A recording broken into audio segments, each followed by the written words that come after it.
Download aplikasi Tarbiyah Sunnah di handphone Anda. Tersedia di Google Play dan App Store. Bismillahirrahmanirrahim. Assalamualaikum warahmatullahi wabarakatuh.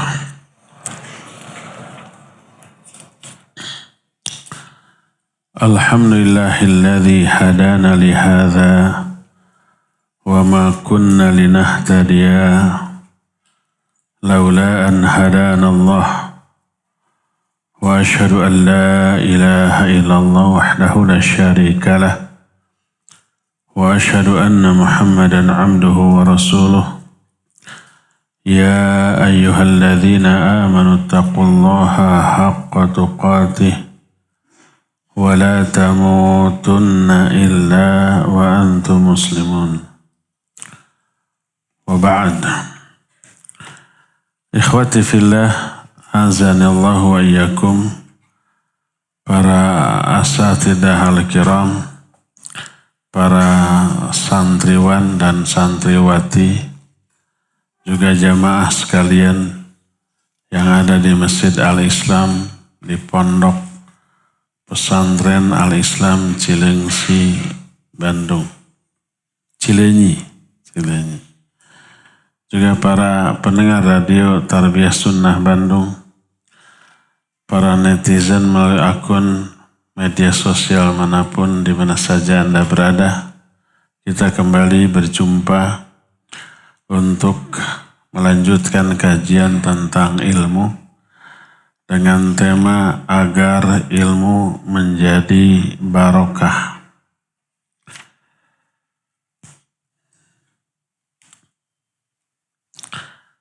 Kita sudah bahas beberapa poin. Pertama, agar ilmu ini menjadi barokah, niatkan mencari ilmu karena Allah Azza wa Jalla secara ikhlas.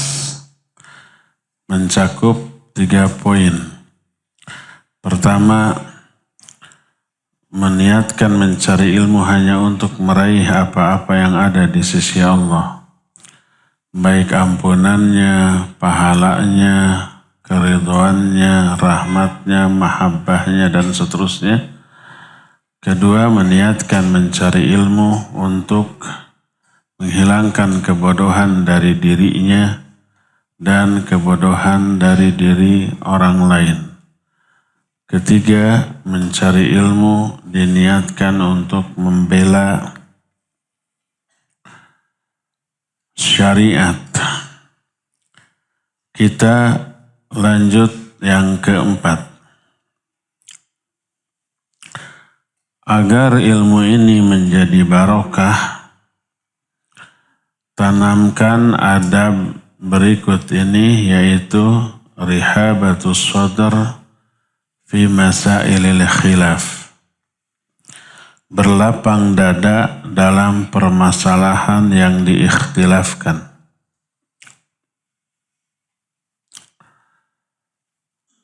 Berkata Syekh Al-Utsaimin ketika menjelaskan poin ini, ayyakuna sadruhu rahaban fi mawatinil khilaf alladhi masdaruhu al-ijtihad wa yakunu al-amru fiha wadihan fahadhihi la ya'dhiru ahadun bimukhalafatiha wa imma an yakuna mimma lil ijtihadi fiha majal fahadhihi ya'dhiru fiha man khalafaha wa la yakunu qawluka hujjatan ala man khalafaka fiha li'annana law qabilna dhalika laqulna bil aqs qawluhu hujjatun alaik. Maknanya adalah hendaklah dada kita lapang dalam perkara-perkara yang diikhtilafkan yang bersumber dari ijtihad. Lianna masail al-khilaf bainal ulama, Karena masalah-masalah yang diikhtilafkan di kalangan para ulama, imma an takuna mimma la majala al-istihadi fihi, fayakunu al-amru fiha wadihan. Masalah-masalah yang diikhtilafkan di kalangan para ulama ada dua macam. Pertama, mungkin dalam perkara-perkara yang tidak boleh ijtihad dalam masalah itu. Perkara ini jelas dan gamblang. Tak boleh seorang pun ada ikhtilaf atau ada penyimpangan dalam masalah ini. Seperti masalah-masalah tauhid, masalah-masalah akidah, bukan masalah-masalah ijtihadiyah. Masalah-masalah perkara-perkara gaib itu bukan ranah ijtihad. Tidak boleh ada penyimpangan. Nasnya qat'i. Kalau ada orang yang berbeda, bukan ikhtilaf, tapi inhiraf. Inhiraf itu artinya apa? Menyimpang. Jangankan dalam masalah agama. Dalam masalah dunia aja ada masalah qat'i yang tidak boleh ada ikhtilaf. Contoh umpamanya penjumlahan. Berapa 2 kali 3? 6. Ini qat'i, gak boleh ada ikhtilaf. Lalu ada orang berpendapat, menurut saya 8. Enggak, 6. Dalilnya apa? Dalilnya 2 kali 3 itu 2-nya ada 3. 2. Jumlahkan berapa? 6. Sekarang dalil bahwa 2 kali 3 8 mana? Gimana pembuktiannya? Ya pokoknya mas saya mah 8. Lalu dianggap ikhtilaf, kita saling menghargai satu sama lain. Boleh nggak ini? Nggak boleh. Nanti bakal ribut ketika bermuamalah. Orang yang berkeyakinan 2 kali 3 8 teh dagang bala-bala. Kita beli sabarahaan ini nih 2.000, beli 3. Kita bayar berapa? 6.000. Kata dia 8.000 atuh. 2 kali 3 kan 8, kata dia gitu ya. Kita ke 6. Garlut tuh. Jadi kalau ada orang yang mengatakan 2 kali 3 8, bukan ikhtilaf, tapi apa namanya? Inhiraf, menyimpang. Boleh dibiarkan? Gak boleh, harus diberantas. Karena aplikasi dalam kehidupan sosial nanti banyak, ya. Karena itulah maka kalau dalam urusan dunia, perkara-perkara qat'i yang tidak boleh ada ikhtilaf di dalamnya, tidak boleh kita biarkan ada yang berbeda, apalagi dalam perkara agama. Jadi, la ya'dziru ahadun bi mukhalafatiha. Tak ada uzur, tak ada alasan yang membolehkan seseorang untuk menyimpang dalam perkara-perkara qat'i. Adapun dalam perkara yang memang menjadi ranah ijtihad, maka boleh orang berbeda. Pendapat kita tidak boleh menjadi hujjah atas pendapat orang yang berbeda. Karena kalau pendapat kita hujjah dalil yang tidak bisa dibantah umpamanya terhadap pendapat yang berbeda, sebaliknya nanti dia juga begitu, akhirnya pakai kekeh. Maka dalam perkara-perkara yang diikhtilafkan di kalangan para ulama sebagai sumber dari ijtihad, kita wajib berlapang dada.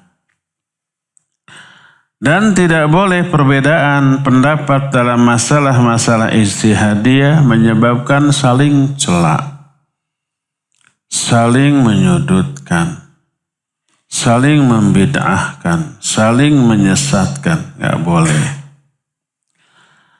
Ada nggak para sahabat berikhtilaf? Banyak dalam perkara-perkara ijtihadiyah. Berkata Syekh Al-Utsaimin rahimahullahu ta'ala, "Fas-sahabatu radhiyallahu anhum ajma'in yakhtalifuna fi umurin katsirah. Wa man arada an yattali'a ala ikhtilafihim falyarji' ila al-atharil waridah anhum. Yajri al-khilaf fi masail katsirah." Para sahabat pun ikhtilaf dalam banyak perkara. Siapa yang ingin mengetahui, siapa yang menelaah, ingin mengetahui ikhtilaf para sahabat, silakan rujuk kepada asar-asar yang ada, kitab-kitab fiqih para ulama. Dia akan menemukan ikhtilaf yang banyak di kalangan para sahabat.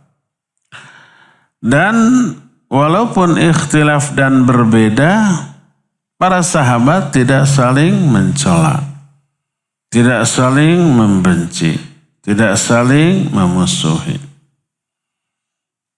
Nabi SAW ketika ke Mina, beliau dikosor salat 2 rakaat. Musim haji seperti itu, walaupun orang Mina sendiri, tapi tidak dijamak. Pas Utsman bin Affan ke sana, beliau salat 4 rakaat. Seorang sahabat mendengar itu istirja, inna lillahi wa inna ilaihi rajiun. Musibah. Harusnya 2, dikosor, ini 4. Tapi ketika sahabat ini berangkat bareng-bareng Utsman ke Mina, salat 4 rakaat, dia ikut 4 rakaat. Ditanya, bukankah kamu istirja? Dia menjawab, ikhtilaf itu buruk. Ini rihabatus sadr fi masailil khilaf. Ini adalah sikap lapang dada dalam perkara-perkara yang diikhtilafkan. Nah, Syekh Al-Utsaimin memberikan contoh di dalam bukunya. Contoh ini pernah ditanyakan di sini. Kata beliau, wa min dzalika mathalan. Contoh dari hal itu adalah kayyaqula ahadun idza rafa'ta minar ruku' fala tadha yadaka al-yumna 'ala al-yusra bal arsilha ila jambi fakhidhaik. Fa illam taf'al fa anta mubtadi'. Contoh, ada orang yang berkata, kalau kamu bangkit dari ruku, jangan kamu sedekap.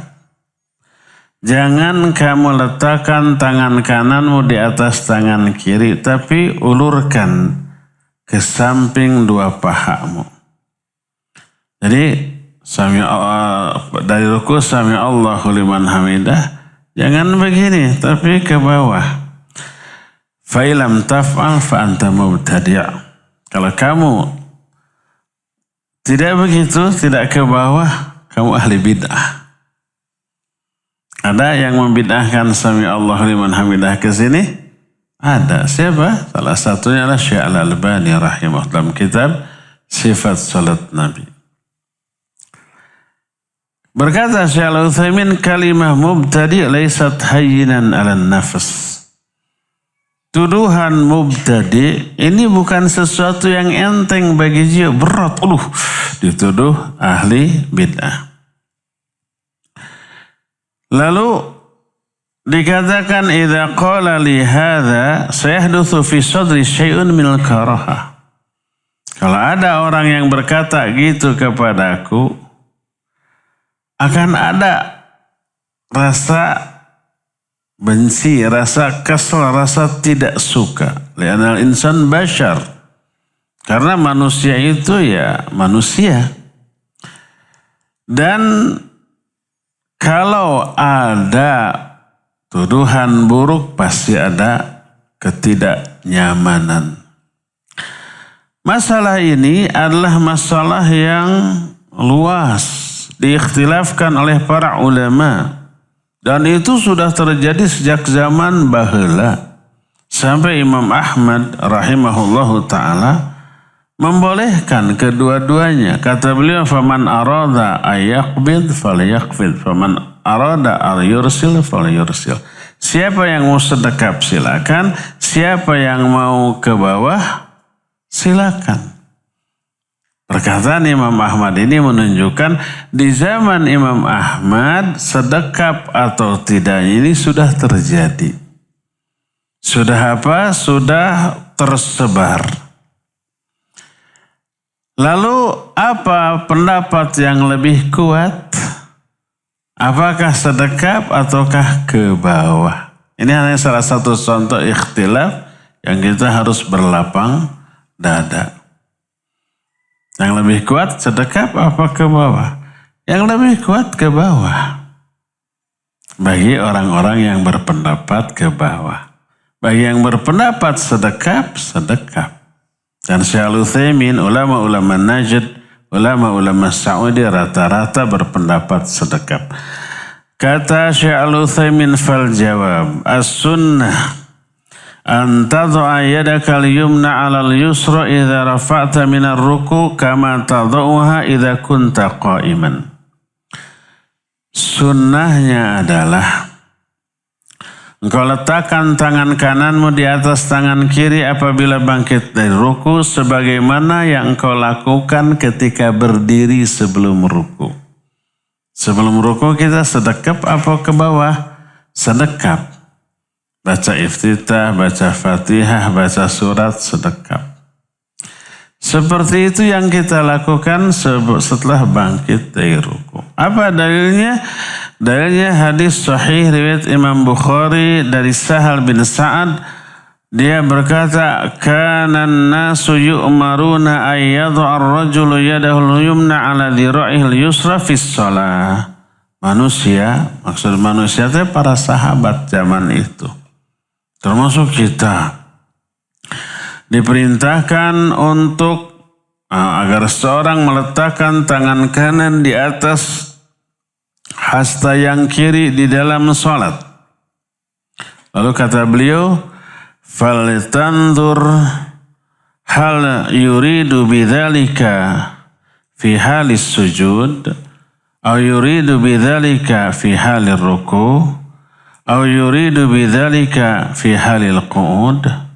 La, bal yuridu bidzalika fi halatil qiyam. Apakah meletakkan tangan kanan di atas tangan kiri itu ketika sujud? Bukan. Ketika ruku juga bukan. Ketika duduk juga bukan. Ketika ruku mah tangan disimpan di mana? Di kedua lutut. Ketika sujud tangan diletakkan di mana? Di tanah. Ketika duduk tangan diletakkan di mana? Di atas paha. Satu-satunya yang tidak ada keterangan ketika berdiri. Nah, hadis ini manusia diperintah untuk meletakkan tangan kanan di atas kiri di dalam sholat, maksudnya ketika berdiri. Bukan ketika ruku, karena ruku ada keterangan di atas lutut. Bukan ketika sujud, bukan ketika duduk, tapi ketika berdiri. Baik berdiri sebelum ruku ataupun setelah ruku. Sama.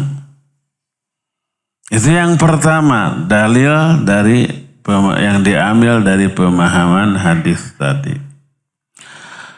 Kedua, kata beliau, di dalam gerakan sholat tidak ada gerakan yang abas. Abas itu yang apa? Yang iseng, yang tak ada maknanya. Sedekap ketika berdiri adalah sikap seorang yang pasrah, tunduk, patuh kepada yang disembah. Sikap ketika ruku adalah sikap seseorang menghinakan diri di hadapan Allah. Sujud sikap ketika seorang merendahkan diri di hadapan Allah. Makanya ketika ruku karena kita menghinakan diri, kita sucikan Allah dari kehinaan subhana. Karena kita menghinakan diri, kita sebut nama Allah atau sifat Allah yang agung. Subhana rabbiyal azim. Allah agung, kita hina. Ketika ruku, kita merendahkan diri. Allah suci dari kerendahan.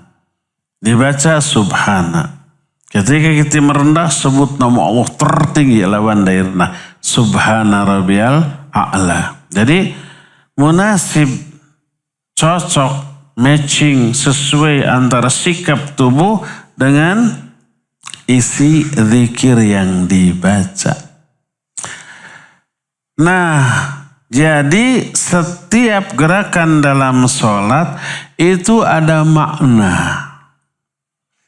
Termasuk ketika berdiri sedekap adalah sikap ketika seorang tunduk patuh di hadapan Allah Azza wa Jalla. Tak ada di dalam sholat ini gerakan yang abas, yang iseng. Sedangkan berdiri dengan menjulurkan dua tangan ke bawah ini sikap yang tidak ada di dalam sholat. Bebas mau begini, apalagi ada orang ketika sami Allahu liman hamidah, kedua tangannya ayun-ayunan ada? Ada yang disimpan di belakang pantatnya, ada gitu.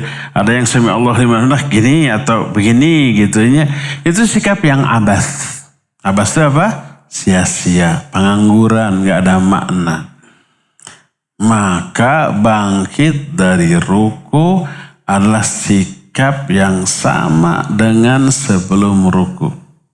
Ini pertimbangan lain yang dikemukakan oleh Syekh Al-Utsaimin kenapa lebih utama sedekap daripada irsal. Irsal itu yang ke bawah tadi. Sekalipun demikian, beliau menyatakan fayajibu alla na'khudha min hadzal khilaf bainal ulama sababan lisyaqaq wan naza.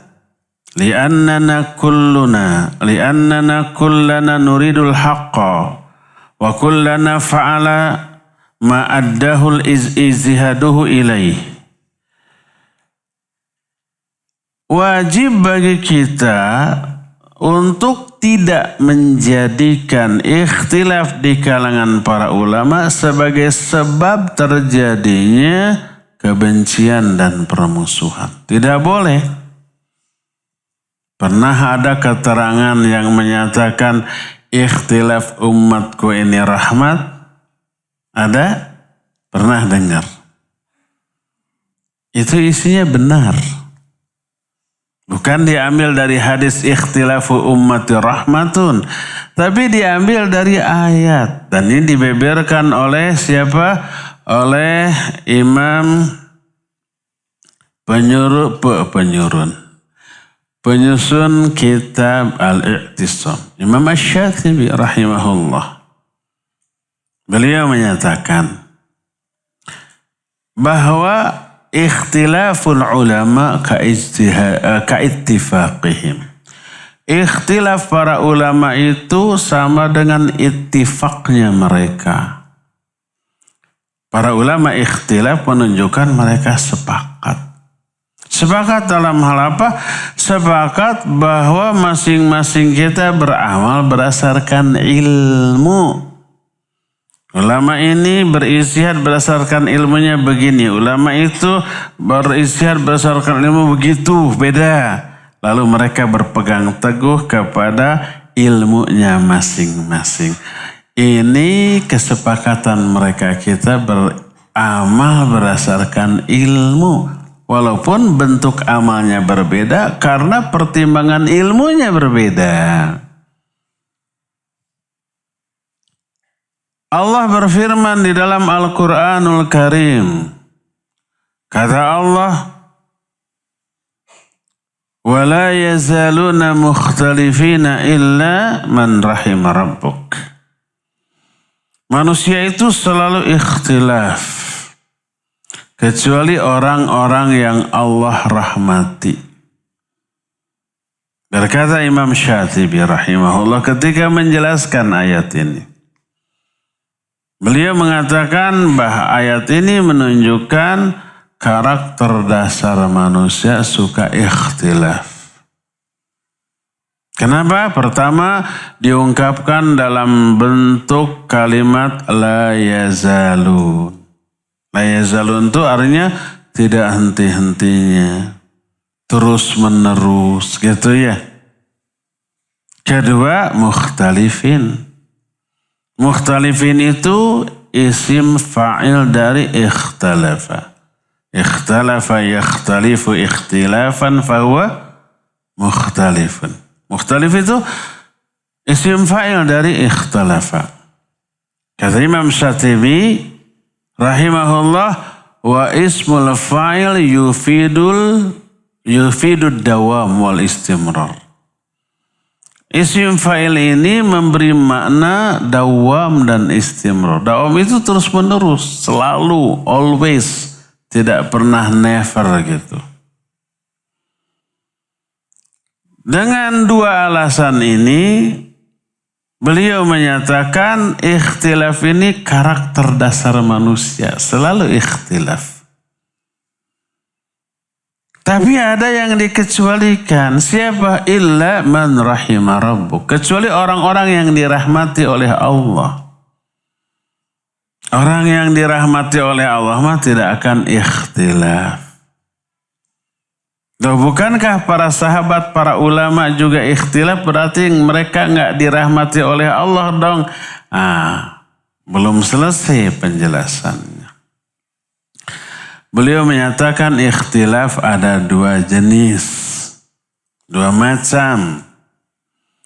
Pertama, ikhtilaful ara'. Kedua, ikhtilaful mauqif. Pertama, ikhtilaf pendapat, berbeda pendapat. Kedua, berbeda sikap. Nah ini. Yang terjadi di kalangan para ulama adalah ikhtilaf ara'. Ikhtilaf pendapat, pendapat yang berbeda. Adapun sikapnya tidak ada perbedaan. Ikhtilaf mereka itu tidak sampai mereka saling membenci, memusuhi, menyesatkan, membid'ahkan, tidak sama sekali. Mauqif mereka sama. Tetap saling menghormati, menghargai, dan mengagungkan orang yang berbeda dengan mereka. Nah, adapun orang yang ikhtilaf ara' tapi tidak sampai kepada ikhtilaf mauqif, itulah orang-orang yang memperoleh rahmat. Maka manusia berdasarkan ayat tadi dalam masalah yang diikhtilafkan terbagi kepada dua golongan, ahlul ikhtilaf dan ahlur rahmah. Karena Allah menyatakan wala yazaluna mukhtalifina illa man rahima rabbuk. Manusia selalu ikhtilaf kecuali orang yang dirahmati oleh Allah. Ada dua golongan manusia, ahlul ikhtilaf dan ahlur rahmah. Fa'amma ahlul ikhtilaf faulaika alladhina yakhtalifuna ikhtilafan yadurruhum.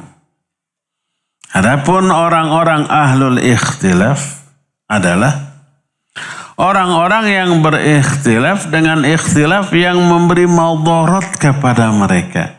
Ikhtilafnya itu menimbulkan saling benci, saling dengki, saling memusuhi, saling menyesatkan, saling membid'ahkan, saling mencela, saling memberikan gelar-gelar buruk. Al-Hujurat 11-12 itu dilanggar semuanya karena ikhtilaf. La yaskhar qaumun min qaumin asa ayyakunu khairan minhum wala nisa'un min nisa' asa ayyakunna khairan minhunna wala talmizu anfusakum wala tanabazu bil alqab. Jangan saling mencela, jangan saling menghina, jangan saling merendahkan, jangan saling memberi gelar-gelar yang buruk. Si bego, si tolol, si bloon, wahaboy, cebong. Apa satu lagi lawan cebong teh?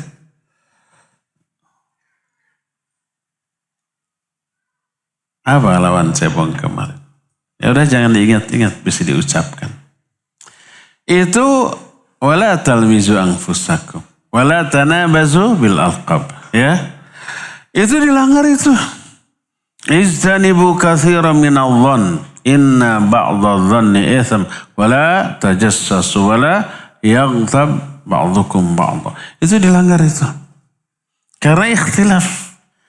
Karena ikhtilaf ara melahirkan ikhtilaf mauqif.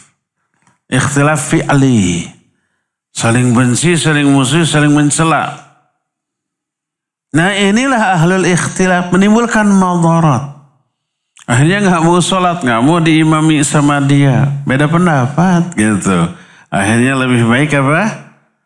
Memisahkan diri. Pecah umat. Itu madarat, itu ahlul ikhtilaf.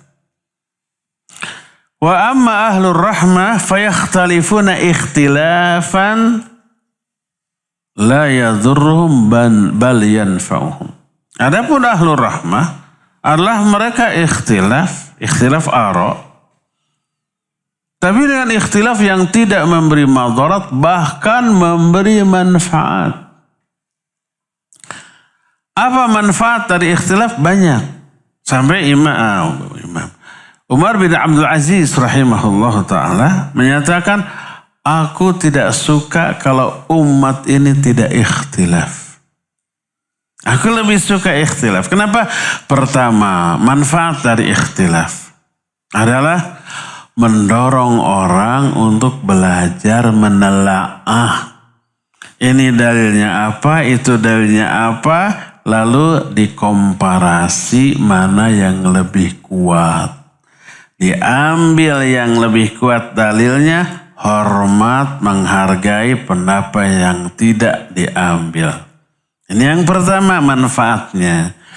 Dari sinilah lahirlah beberapa banyak kaidah-kaidah dalam berikhtilaf. Adab ketika ikhtilaf. Dan itu ilmu yang lahir dari adanya ikhtilaf. Kedua, kata beliau, dengan adanya ikhtilaf orang awam menjadi luas sikap untuk memilih pendapat mana saja yang ingin mereka ambil sesuai dengan kemampuan mereka. Seandainya para sahabat tidak ikhtilaf, pasti para sahabat akan mengambil pendapat yang sesuai dengan kondisi iman mereka. Tahu nggak ketika para sahabat sholat tarawih atau qiyamul Ramadan, mereka sholat dari ba'da isya sampai menjelang subuh. Nggak berhenti-berhenti itu. Dan para sahabat enjoy aja, menikmati aja gitu.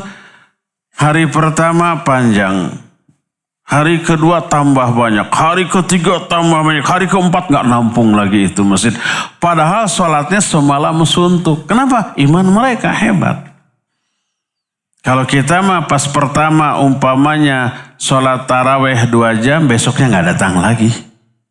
Ya nggak? Mereka atau kalangan kita lebih memilih sholat taraweh di masjid yang 23 rakaat 7 menit beres. Laku yang kayak begitu tuh. Tapi kalau ada masjid umpama sejam aja, 11 rakaat tapi sejam, itu jarang yang mau gitu. Capek didinya mah gitunya. Nah para sahabat luar biasa. Kalau para sahabat berdasarkan imannya berikhtilaf, mereka akan lebih memilih pendapat yang lebih berat untuk dilakukan. Orang awam, orang yang imannya kurang bisa keberatan dengan hal ini. Makanya muncul beragam pendapat di kalangan para sahabat, para ulama, yang semuanya didasarkan pada dalil yang bisa dipertanggungjawabkan, maka orang awam bisa memilih mana yang mampu mereka lakukan. Andai pendapat hanya satu, dan satu ini ijtihad para sahabat, para ulama pasti berat, orang awam dan orang yang lemah iman akan merasa berat mengamalkan satu pendapat yang disepakati ini. Karena itulah maka lahir ungkapan ikhtilafnya para ulama rahmat. Bukan berdasarkan keungkapan yang diklaim sebagai hadis ikhtilafu ummati rahmah, itu bukan hadis. Tapi ikhtilafnya para ulama adalah rahmat, itu diambil dari ayat wala yazaluna mukhtalifin illa man rahima rabbuk, dan itu diungkapkan oleh Imam Syatibi rahimahullahu ta'ala. Jadi bagi ahlur rahmah, ikhtilaf itu manfaat, maslahat.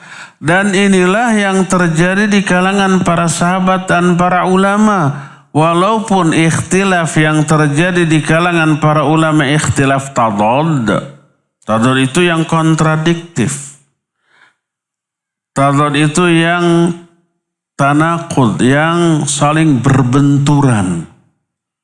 Di kalangan para ulama banyak, seperti qunut subuh. Kata Imam Syafi'i sunnah, kata yang lain bid'ah. Sunnah dan bid'ah itu musuh gerot. Seperti tadi umpamanya sedekap, kata Syekh Al-Albani itu bid'ah, kata Syekh bin Baz Al-Utsaimin itu sunnah. Dan seterusnya banyak itu. Itu tadad, kontradiktif. Tapi ketika mereka berjumpa, apakah saling berantem? Kamu nuduh saya bid'ah? Enggak. Bahkan ketika salat, Syekh Al-Albani rahimahullah ta'ala itu pernah sholat di Riyadh dan bermakmum di belakang Syekh bin Baz. Ketika sami Allah liman hamidah Rabbana walakal hamdu, beliau sedekap. Syekh Al-Albani sedekap. Padahal kata beliau, bid'ah dhalalah. Ditanya, kenapa engkau sedekap? Padahal itu bid'ah dhalalah. Kata beliau, karena Rasul SAW menyatakan innama ju'ilal imamu litamma bih. Imam dijadikan untuk diikuti, dan Syekh bin Baz adalah imam yang harus diikuti ketika sholat. Gitu tuh. Cerita ini tidak saya saksikan. Saya belum pernah berjumpa dengan baik Syekh bin Baz ataupun Syekh Al-Albani. Tapi ini masyhur, benar enggak? Saya pernah tanya ke Syekh Ali Hasan Al-Athari rahimahullah. Saya dengar cerita gini, benar enggak? Kata dia, wallahi la adri, kata dia. Demi Allah saya tidak tahu. Tapi saya juga sering mendengar. Tapi hasba ma'araftu anhu. Sejauh yang saya tahu tentang beliau, tentang Syekh Al-Albani. Kalau ini benar terjadi, pasti beliau akan melakukan itu. Seandainya benar kasus ini, atau seandainya beliau mengalami bermakmum kepada imam yang sedekap, pasti beliau sedekap. Itu persaksian dari muridnya langsung, Syekh Ali Hasan Al-Athari rahimahullah, yang menunjukkan toleransi atau rihabatus sadr fi masailil khilaf. Karena itulah ketika kan kita pernah beberapa kali daurah para duat dengan para masyayikh Yordan. Ada Syekh Salim, ada Syekh Masyur, ada Syekh Ali, ada Syekh Musa Al-Nasr dan seterusnya. Salat berdampingan. Kalau saya berpendapat sami Allah liman hamidah di samping Syekh Ali, kiri kanan Syekh Masyur, sami Allah liman hamidah, saya begini, mereka begini. Setelah salat enggak, kenapa kamu begitu? Bilang enggak. Karena tahu ini adalah masalah yang diikhtilafkan. Nggak negur, nggak mencela, nggak mengecam, dibiarkan saja gitu. Dan ini sikap rihabatus sadr fi masailil khilaf. Dengan cara begini, plonglah kita bermuamalah, beribadah bersama-sama orang-orang yang berbeda pendapat dalam masalah-masalah fiqih. Tidak ada sedikit pun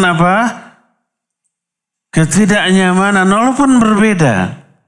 Yang satu sedekap, yang satu ke bawah, yang satu ketika sujud tangan dulu, yang lain dua lutut dulu, yang satu ketika bangkit dari sujud ada jalsatul istirahah.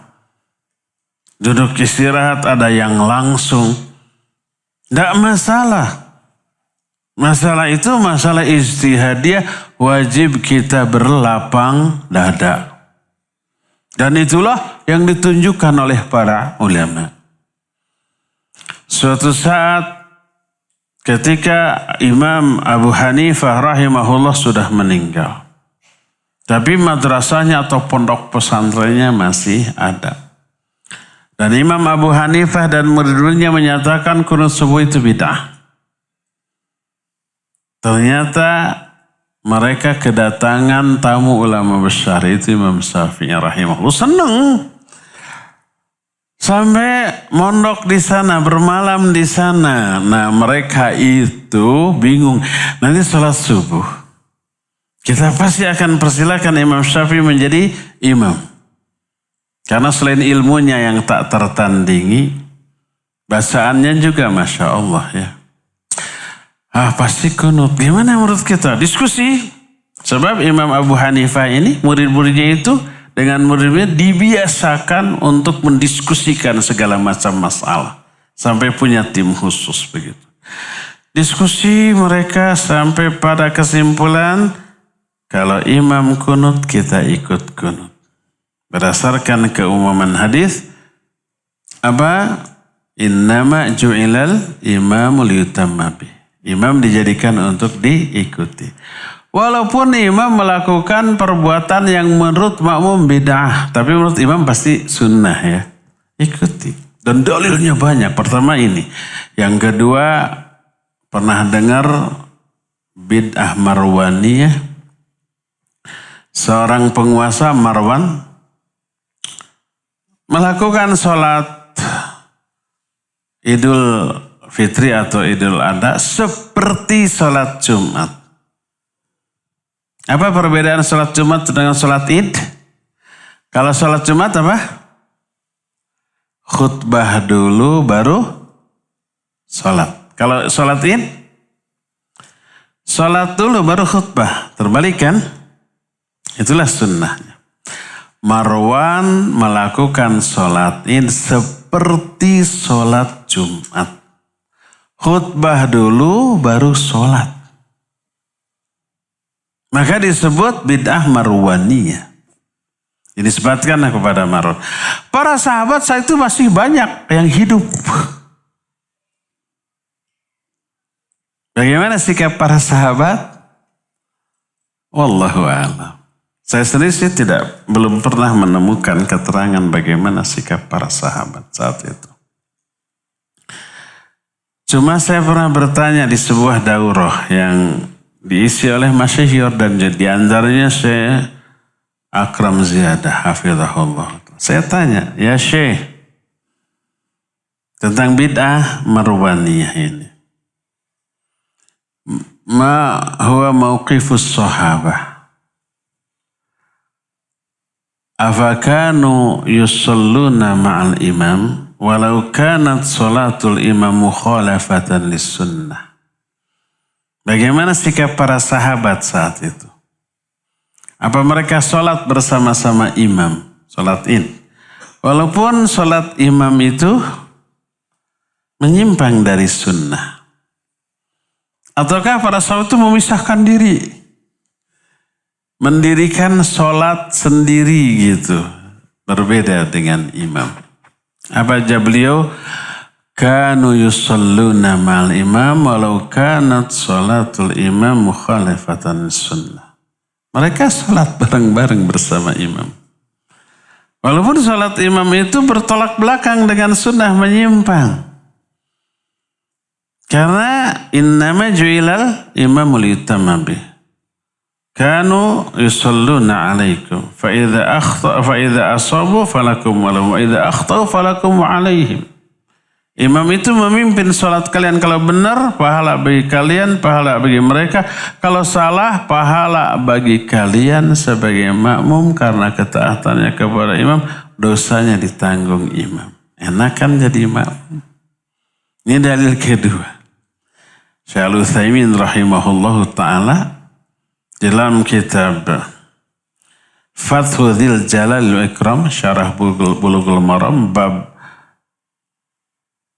al-jamaah wal imamah wal jamaah, salat jamaah bersama imam. Dalil yang paling kuat, makmum harus ikut imam. Walaupun imam itu menurut si makmum bid'ah, melakukan kebid'ahan. Adalah ketika makmum masbuk. Umpamanya makmum masuk rakaat kedua pada sholat duhur atau asar yang 4 rakaat. Ketika imam sudah 2 rakaat lalu duduk tahiyat awal. Makmum yang masuk baru serakaat kan? Harusnya rakaat kedua itu si makmum wajib berdiri. Berdiri adalah rukun. Tapi karena kewajiban ikut imam itu lebih kuat, maka dia wajib duduk ikut imam. Walaupun baru 1 rakaat, ya enggak? Kedua, ketika imam bangkit rakaat ketiga berdiri. Dari rakaat ketiga dari rakaat kedua ke ketiga. Si makmum baru rakaat kedua harusnya dia wajib duduk tahiyat awal. Karena baru 2 rakaat kan wajib bagi dia tahiyat awal. Tapi karena kewajiban mengikuti imam lebih kuat, dia harus berdiri mengikuti imam. Kata beliau, ini hujah terkuat si makmum wajib mengikuti gerakan imam. Oleh karena itulah maka kita dapati para ulama, para masyayikh di Najd di Saudi Arabia umpamanya, kalau mereka bermakmum kepada imam yang kunut, ikut kunut. Berdasarkan hadis-hadis yang tadi. Dan saya lebih cenderung memilih ini. Kalau kita umpamanya bermakmum kepada yang kunut, ya kita kunut. Tapi kan itu bid'ah. Ada ayat yang menyatakan, ada hadis, la ta'ata li makhluqin fi maksiatil khaliq. Makmum si imam itu dengan kebid'ahan sedang bermaksiat. Jangan diikut, jangan ditanya. Ada yang berhujah begitu. Tapi yang berhujah yang begitu bukan imam, bukan ulama mujtahid, ustaz yang menyatakan kalau imam kunut kita mah diam aja katanya. Berdasarkan hadis la ta'ata li makhluqin fi maksiatil khaliq. Itu ijtihad ustaz, ghair mu'tabar. Ijtihad para ulama ikut. Para ulama itu tahu hadis ini ya lebih tahulah dibanding seorang ustaz gitu.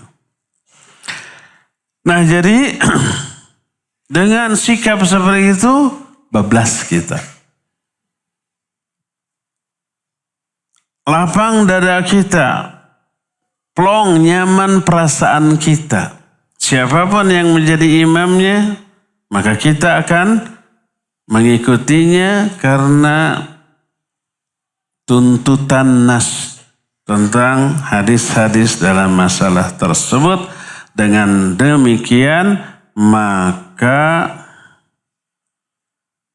tidak akan ada lagi benturan horizontal di kalangan umat hanya karena perbedaan pendapat dalam masalah-masalah yang diikhtilafkan. Ya, dengan cara menerapkan adab ini maka barokahlah ilmu kita, barokahlah amal-amal kita. Perbedaan ini menunjukkan kesepakatan orang-orang yang berbeda dalam satu hal, itu sepakat masing-masing kita harus beramal berdasarkan ilmu yang kita fahami. Kita memahaminya begini, ya amalkan begini.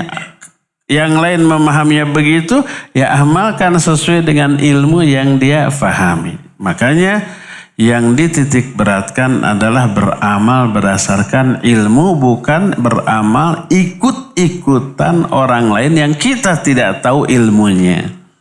Maka inilah yang dimaksud wala taqfu ma laisa laka bihi ilmun. Jangan kamu bersikap dengan sikap yang kamu tidak tahu ilmunya tentangnya, tentang hal tersebut, ya. Inilah yang membuat ilmu ini menjadi barokah, yaitu rihabatus sadar fi masailil khilaf. Inilah adab yang keempat agar ilmu kita barokah. Adab yang kelima, al-amrul khamis. Kita jelaskan di pertemuan yang akan datang. Sekarang sudah habis waktunya, sudah lewat 5 menit dari yang semestinya. Kita tinggal tersisa waktu untuk bertanya jawab. Apabila ada pertanyaan, dipersilakan. Apabila imam kunut subuh, apakah kita ikut ngangkat tangan dan mengaminkan? Ini sudah dibahas barusan? Udah barusan. Kayaknya ini ditulis sebelum itu diterangkan. Ya. Sudah saya jelaskan tadi, kalau saya lebih cenderung kalau imam kunut ya kita ikut kunut. Walaupun kita untuk diri kita meyakini itu bid'ah. Kalau saya jadi imam atau sholat sendirian, sholat subuh karena uzur umpamanya kalau sakit sehingga tidak bisa ke masjid atau di jalan sholat sendirian waktu subuh, saya tidak kunut. Karena ilmu yang sampai kepada saya kunut subuh itu bid'ah. Dan saya amalkan itu. Tapi ketika kita bermakmum kepada orang yang kunut, ikut kunut. Berdasarkan ilmu yang saya pahami harus ikut kunut walaupun itu bid'ah. Bid'ah itu menurut kita, menurut imam kunut itu sunnah. Apakah kalau imam berkeyakinan kunut subuh itu sunnah, lalu dia amalkan, dia maksiat? Tidak maksiat. Dia beramal berdasarkan ilmunya. Maka saya akan ikut kunut walaupun itu menurut saya bid'ah. Sebagaimana para sahabat ikut sholat id seperti Marwan. Sholat dulu, khutbah dulu baru sholat. Para sahabat tetap mengikuti hal tersebut. Wallahu a'lam.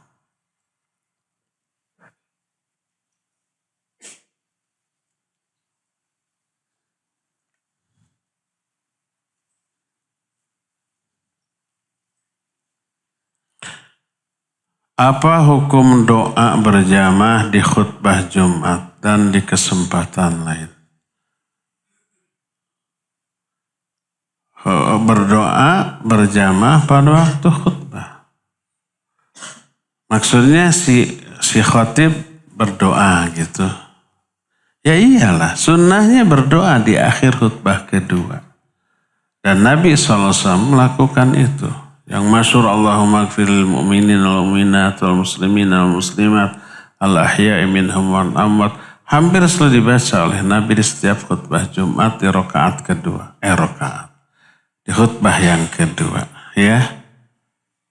Doa bukan doa berjamaah, itu mah doa khatib. Terus bagaimana makmum mengaminkan apa tidak? Itu maksudnya ya. Ya, wallahu a'lam bissawab. Berkata Syekh masyhur Hasan San dalam kitab Al-Qaul Mubin fi Akhta'il Musallin.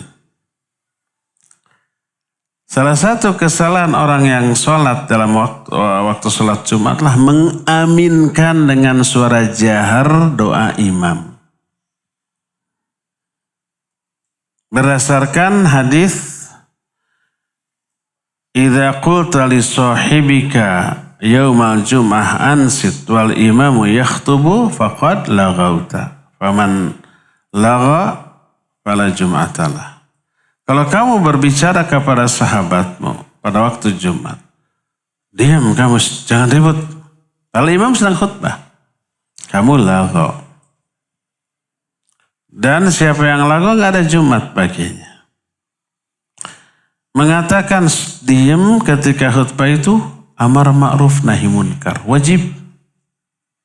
Jadi ada orang ketika khutbah ngobrol, oleh kita dicarek, dilarang. Diam. Itu amar ma'ruf nahi munkar?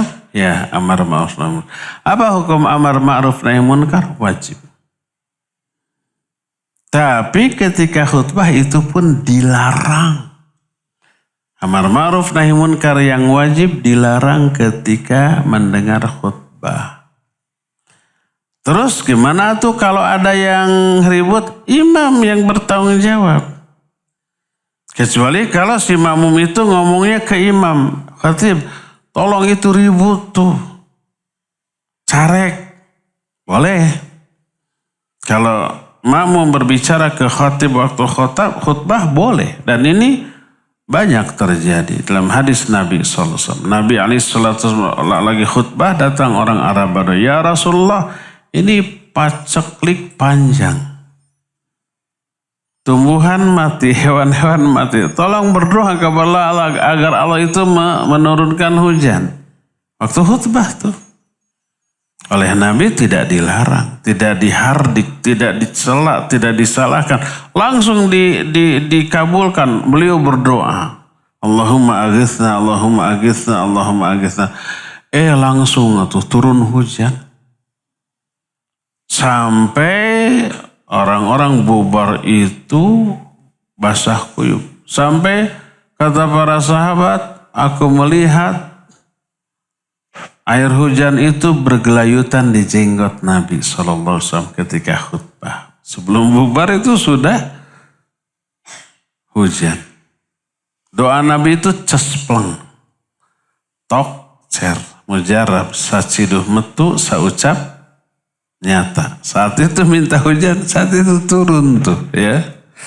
Boleh kalau berbicara kepada khutbah, kepada khatib.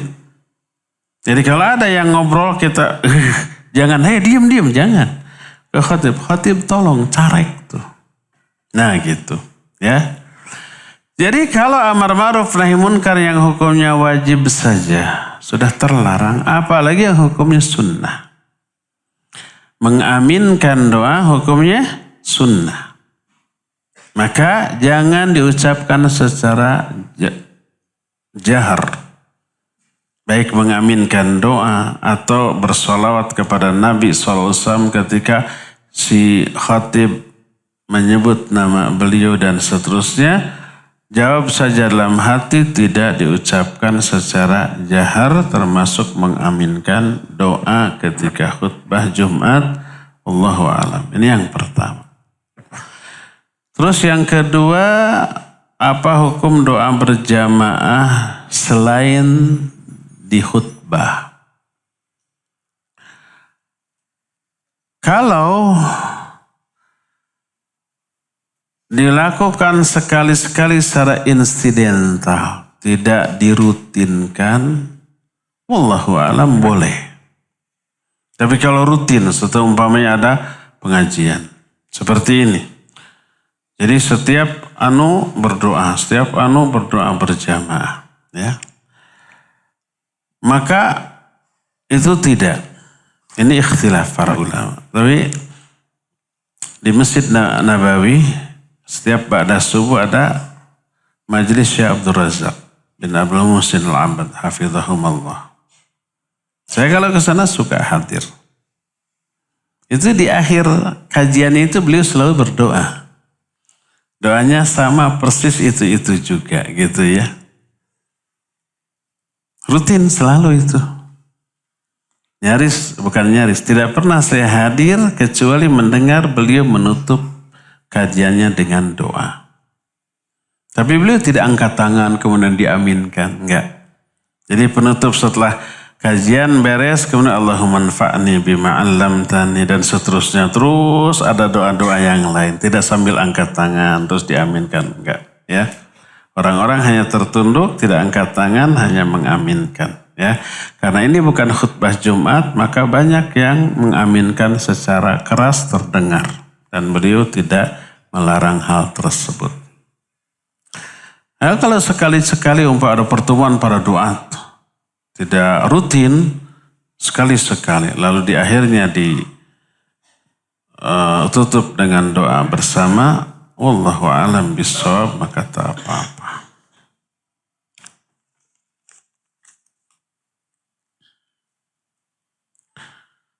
Apa hukum berdoa setelah sholat fardu?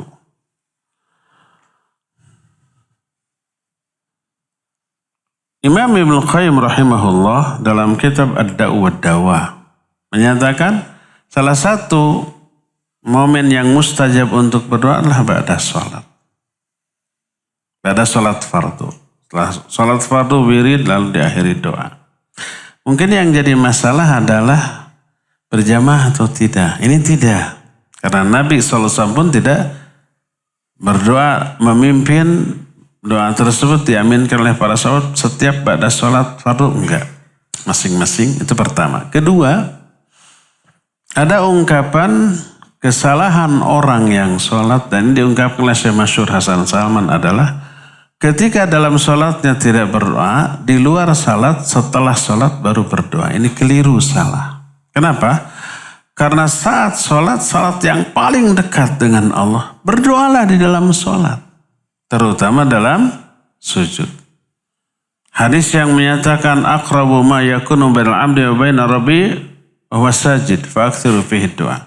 Jarak terdekat seorang hamba dengan Allah adalah ketika sujud. Perbanyak doa dalam sujud. Ini mengisyaratkan boleh berdoa di gerakan-gerakan lain selama sholat. Tapi yang paling afdol adalah di dalam sujud. Ketika ruku boleh berdoa. Tapi jangan lupa baca doa rukunya dulu. Subhana rabbil azimnya jangan dilewat. Setelah itu tambah doa. Ketika tahiyat. Setelah umpamanya innaka hamidum majid. Tambah doa. Doa minta perlindungan dari 4 hal. Dari fitnah dajjal. Dari azab kubur, azab neraka, fitnah hidup dan mati. Boleh tambah dengan doa-doa lain. Seperti itu lebih didengar oleh Allah Azza wa Jalla. Karena itu terdekat.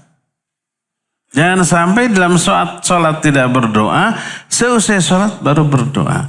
Bukan terlarang berdoa ba'da sholat, tapi ketika kesempatan doa lebih didengar dalam sholat, tidak berdoa setelah agak jauh jaraknya dari Allah. Karena setelah salam beres sholat, tidak sedekat itu lagi, baru berdoa. Seperti itu.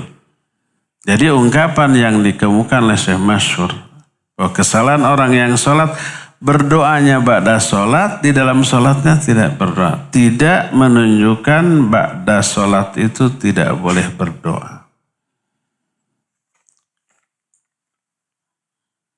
Terakhir.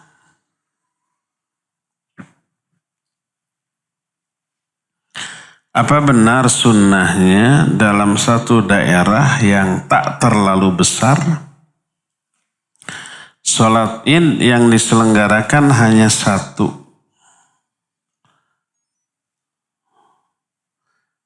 Kalau iya, bagaimana dengan pertimbangan agar khutbah idnya isinya lebih jelas, dalil dan sesuai sunnah? Kayak kumaha ieu teh. Apa benar sunnahnya dalam satu daerah yang tak terlalu besar? Daerah mana yang tak terlalu besar?